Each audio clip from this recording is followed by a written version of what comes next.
La nature de Dieu est entièrement juste. Et donc, quand vous rencontrez Dieu, vous ne rencontrez pas de nuages, d'ombre, d'obscurité, de doute, de questions, de suspicions, d'incertitudes. Tout est transparent et clair. C'est une chose redoutable de venir dans la réelle présence de Dieu. Vous n'avez pas besoin de parler. Vous savez qu'il vous connaît. Il lit en vous, absolument et véritablement. Quand le Seigneur Jésus était ici-bas, n'importe quelle obscurité qui venait en sa présence était aussitôt démasquée. Il n'avait pas à dire quoi que ce soit. Il allait dans un lieu et les démons se mettaient à crier. Ah, qu'y a-t-il entre nous et toi, Jésus de Nazareth? Luc 4, 34. Il aurait pu leur dire, je ne vous ai rien dit, ou est la raison de votre attitude. Il n'avait pas besoin de parler. Il connaissait tous les hommes et connaissait ce qui était dans l'homme. Jean 2, 24, 25.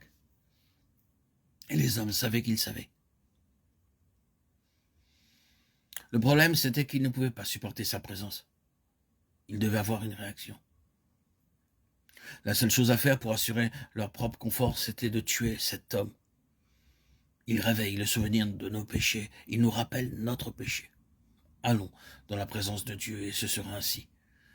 La gloire de Dieu, c'est ce qui se manifeste de Dieu, ce qui s'enregistre, l'impact, l'influence qui procède de lui.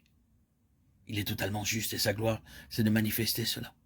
Dieu est intrinsèquement juste et il réclame que les hommes doivent être justes afin d'avoir de la communion avec lui, de se tenir dans sa présence et de demeurer éternellement dans sa brûlante lumière. Pensons au fait que nous pouvons être en présence d'un tel Dieu sans broncher. C'est l'évangile du Dieu béni, et c'est possible. Nous pouvons nous agenouiller dans une parfaite simplicité, sans aucune question ou hésitation, parler à ce Dieu et lui dire Père. Nous pouvons communier avec un tel Dieu sans crainte et demeurer dans sa présence, dans cette gloire qui consumerait quiconque ne serait pas en Christ. Cela, je sais, est assez simple et élémentaire. Mais c'est l'évangile de la gloire du Dieu satisfait.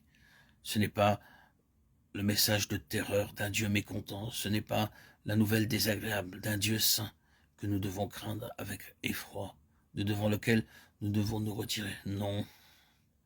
L'évangile, c'est la bonne nouvelle d'un Dieu satisfait, de l'année du jubilé, de l'année de grâce. Il a trouvé son repos de sabbat, sa satisfaction, son bon plaisir, la réponse à tous ses désirs, l'accomplissement de tout son travail dans son Fils, le Seigneur Jésus. Et il a imputé tout cela sur le compte de la simple foi. De plus, accepté dans le bien-aimé, nous sommes proclamés libres.